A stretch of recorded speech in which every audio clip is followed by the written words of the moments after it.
कार्यक्रम तो बहुत पहले शुरू हो चुका है। आज का यह अवसर बड़ा निराला है। आज का यह अवसर बड़ा निराला है। आज यहाँ पर नूर बरसने वाला है। एक बार जोरदार ताली बजा दीजिए सर, क्योंकि अब कार्यक्रम शुरू होने वाला है।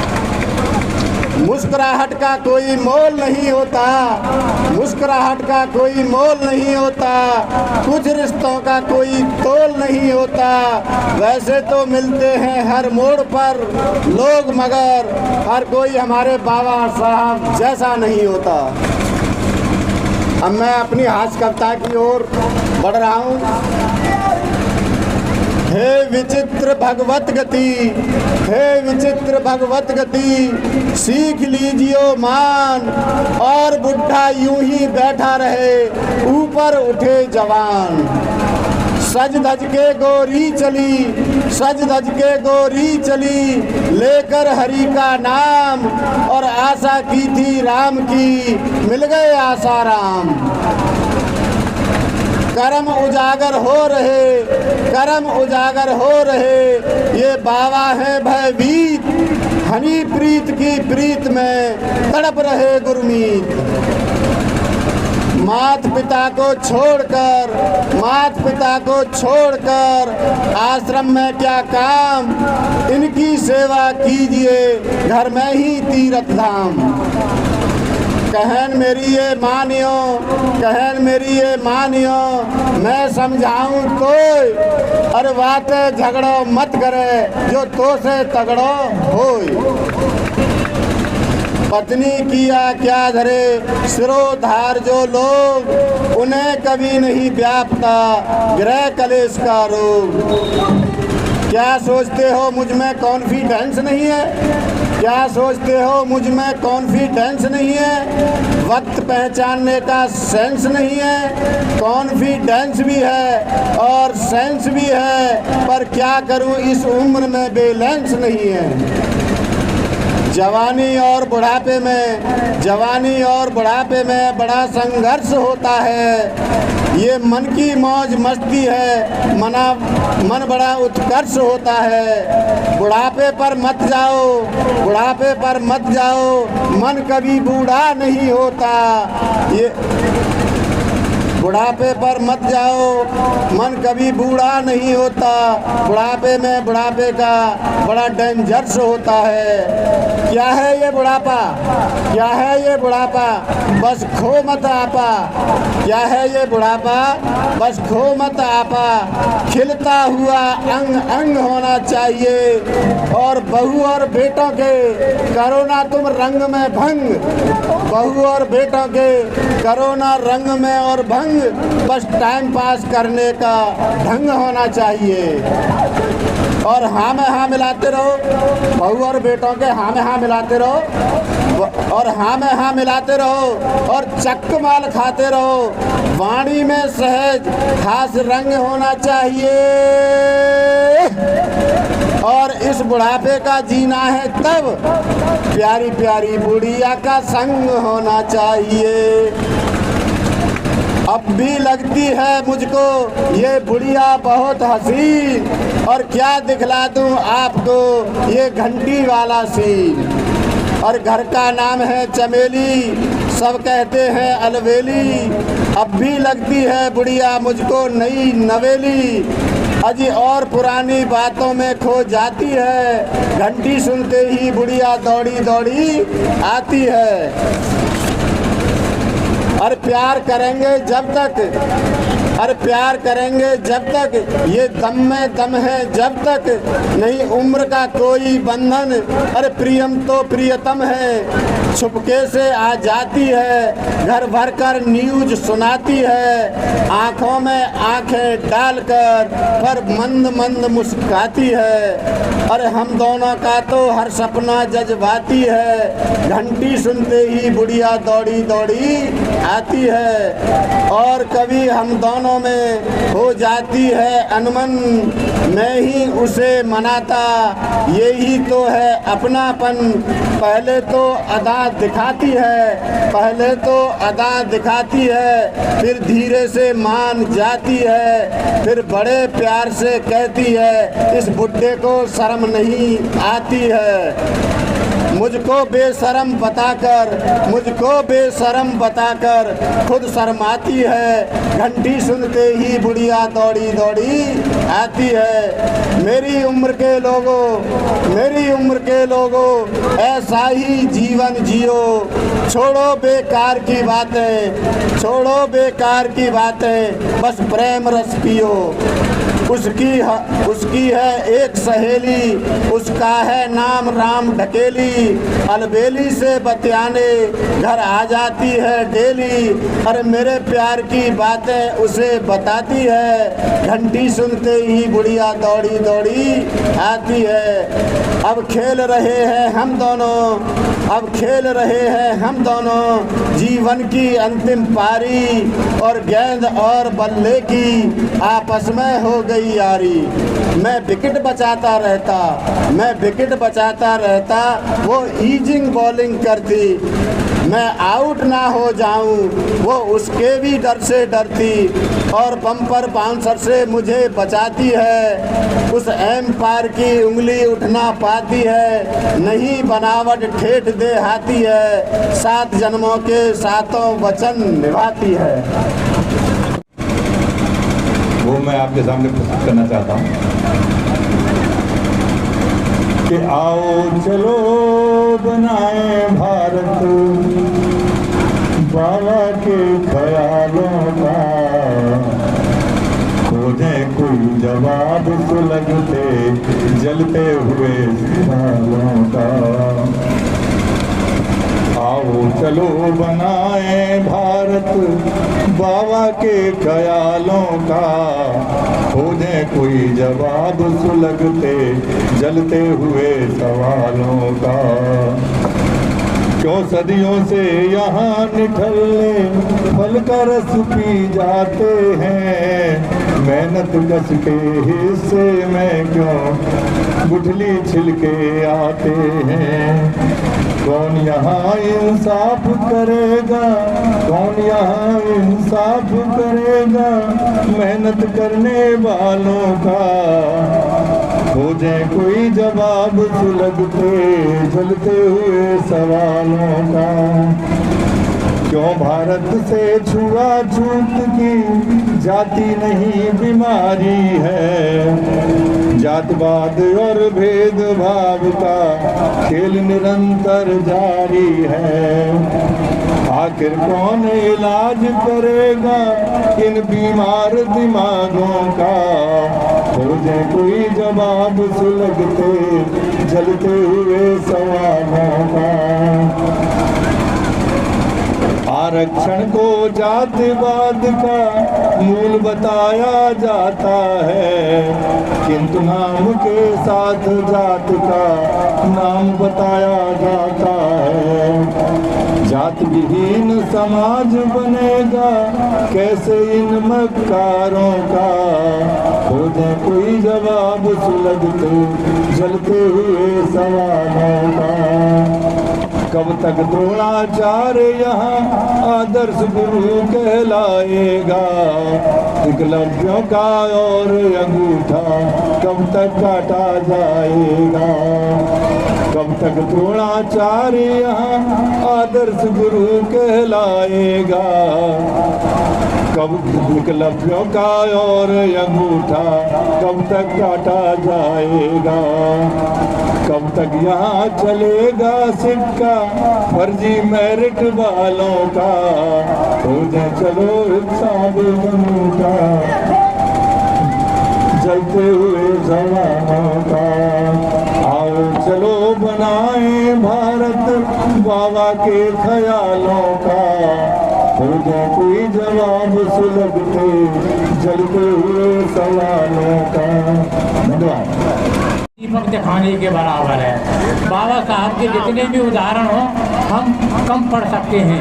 एक बार हिंदुओं ने या मनवादियों ने तो रामायण को लिख दिया, मुसलमानों ने कुरान को लिख दिया, और उस अनपढ़ को देखिए जिसको पढ़ने नहीं दिया उसने संविधान को लिख दिया। एक बार ये गरीब माँ बाप का बेटा फांसी की सजा के लिए जा रहा था। कोर्ट में अंग्रेजों का समय था। कोर्ट में जब जज साहब ने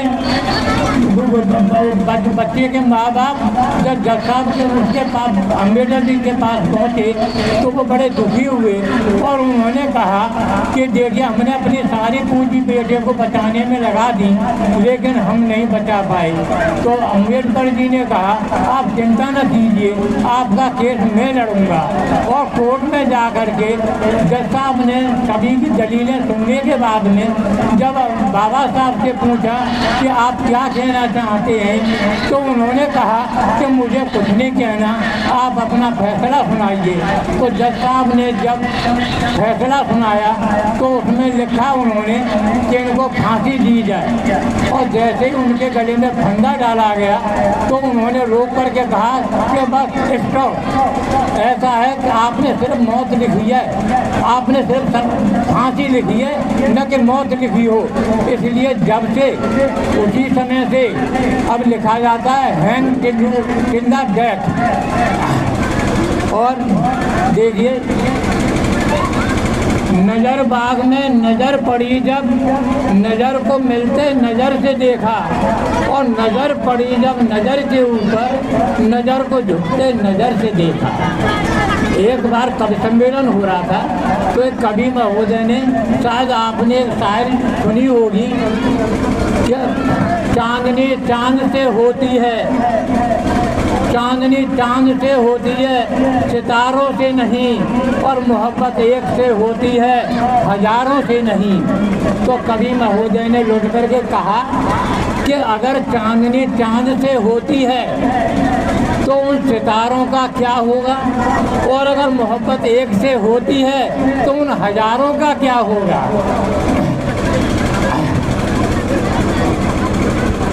अच्छा, राम रे राम या रूप की गाथा में ब्रह्मा ने जैसे निबंध लिखो है, नैनन के गुण अवगुण देखे के संतन ने अनुबंध लिखो है। नख से सिख लो धनु ऐसी लगे, मानो बैठे बिहारी ने छंद लिखो है। हम कौन से अंग की बात करें, हर अंग पे नाम गोविंद लिखो है। जय भीम, नमो बुद्धाय। परम आदरणीय परम श्रद्धेय जवाहरलाल बघेल साहब आए, अपने विचारों से हम सबको लाभान्वित करने का कष्ट कर रहे। परम आदरणीय बघेल साहब, अरे इनकी बात सुन लो भैया। बहुत बहुत लेख है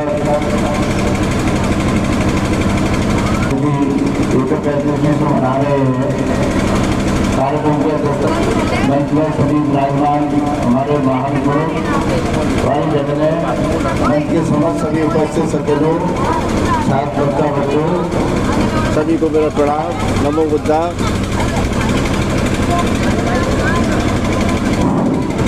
साथियों, बड़ा खुशी का विषय है कि आज ऐसा दिन है कि बाबा साहब ने पूरा विश्व में आज इस जयंती को मना रहे हैं। ऐसा बुद्धिमत्ता, इतना योग, उन्होंने इतनी शिक्षा ली, उस शिक्षा को चुना पहले उन्होंने, जो सबसे बड़ा हथियार शिक्षा है। शिक्षा को चुन करके उन्होंने पूरे देश में जितने विद्वान बने उनके बराबर में विद्वान नहीं था साथियों, और संविधान निर्माता का एक महान नायक बने। हमारा जो संविधान लोकतंत्र का लिखा बाबा साहब ने, उसमें मौलिक अधिकार जो हमारे हैं उनके साथ हमारे कर्तव्य है, हम उनको पढ़े। बाबा साहब ने किसी विशेष समुदाय के लिए कार्य नहीं किया।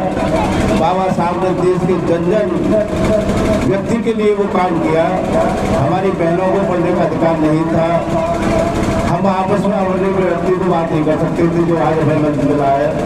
आज जो हम सब संगत बैठे हैं बाबा साहब की देन है, हमें उन्हें बहुत बहुत धन्यवाद देना चाहिए। तो उन्होंने वो संविधान लिखा जिसका नाम आज हमें मिला है। साथियों, आज़ादी के 75 साल हो गए, बाबा साहब को हम मनाते हैं तो बाबा साहब की बात को नहीं मानते।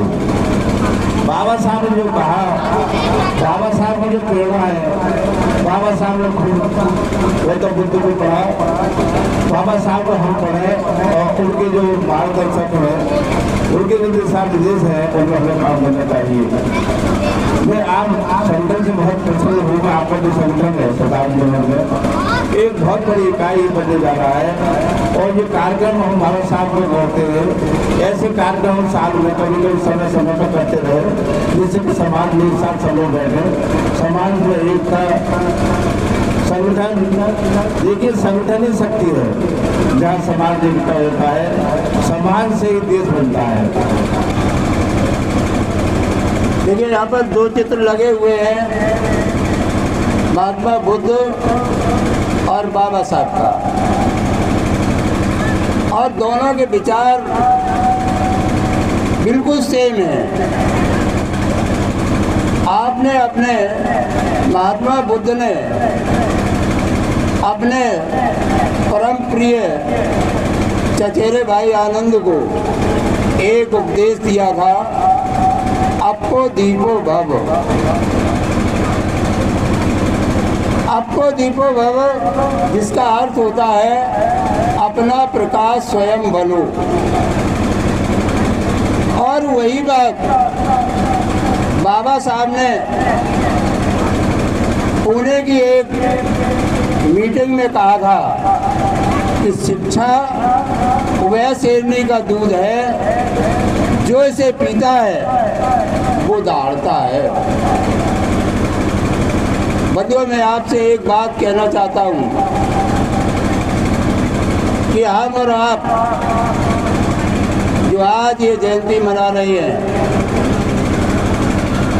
केवल हम और आप ही नहीं मना रही है, समूचा भारत देश आज बाबा साहब की जयंती को बड़े हर्ष और उल्लास के साथ मना रहा है।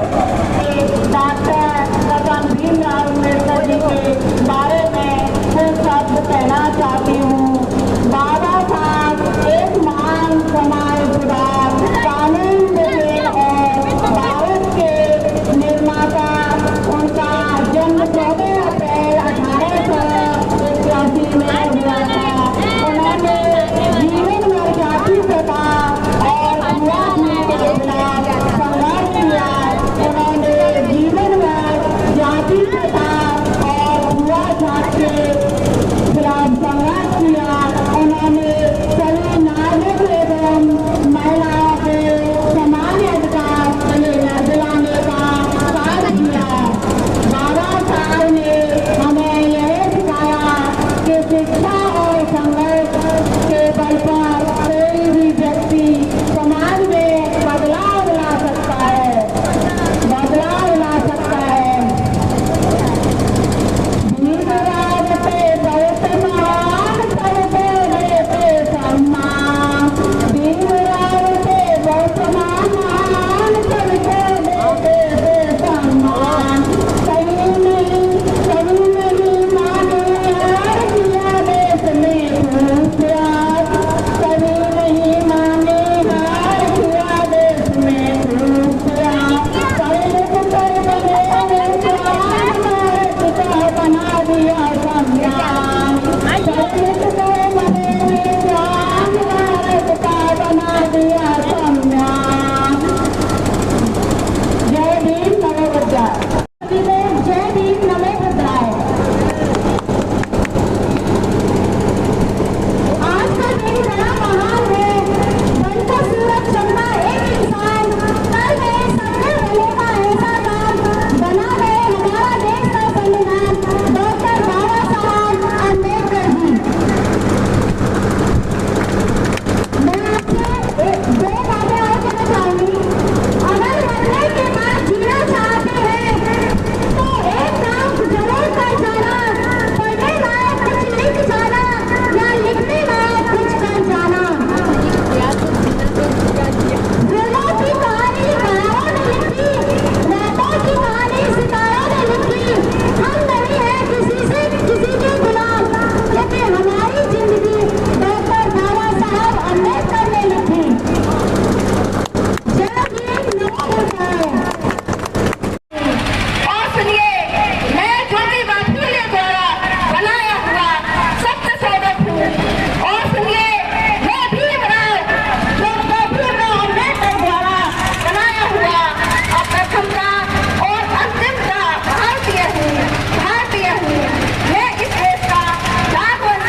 श्रेणी की है, नागवंशी है हम, मूल निवासी है, जाति न पूछो।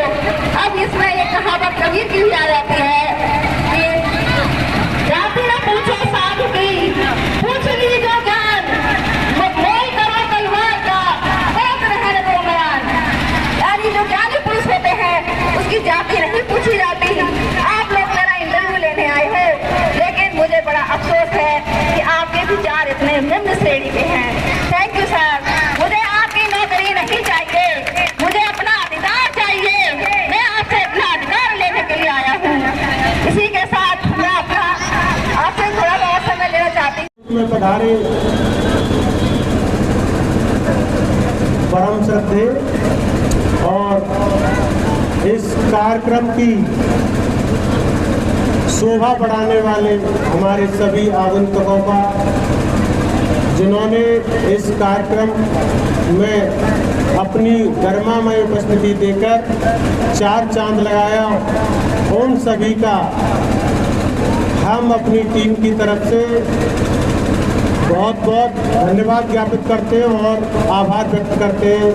अब हम कार्यक्रम को, हमारी मातृशक्ति ने खाना खा रही है, इसके बाद में हमारे पुरुष भाई भी अपना खाना लेते चले।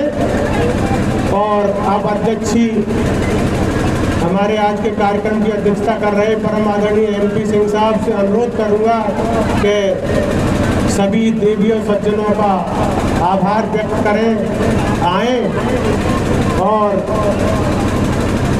सबका धन्यवाद और आभार व्यक्त और अपना विचार हम सबको अपने विचार से लाभान्वित करने का कष्ट करें। परम आदरणीय आज की अध्यक्षता कर रहे हैं MP सिंह साहब। बाबा साहब भीमराव अंबेडकर के इस समारोह में जो भी अतिथिगण आए हैं उन सबका आभार व्यक्त करता हूँ और दिल से उनको धन्यवाद देता हूँ।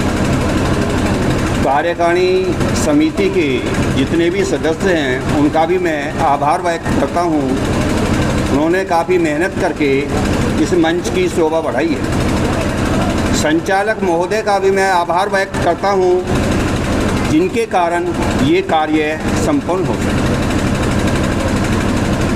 तो सबका मैं अपने दिल से आभार व्यक्त करता हूँ, जिन्होंने बाबा साहब भीमराव अंबेडकर के समारोह में उपस्थित होकर भाई और बहनों सबका आभार व्यक्त है, शोभा बढ़ाई है। दिल से धन्यवाद करता हूँ और इसी प्रकार आगे भी समारोह में शोभा बढ़ाते रहें, आते रहें। सबका धन्यवाद और मैं समाप्त करता हूँ। और जितने भी अतिथिगण सब आए हैं सब खाना खाते हैं।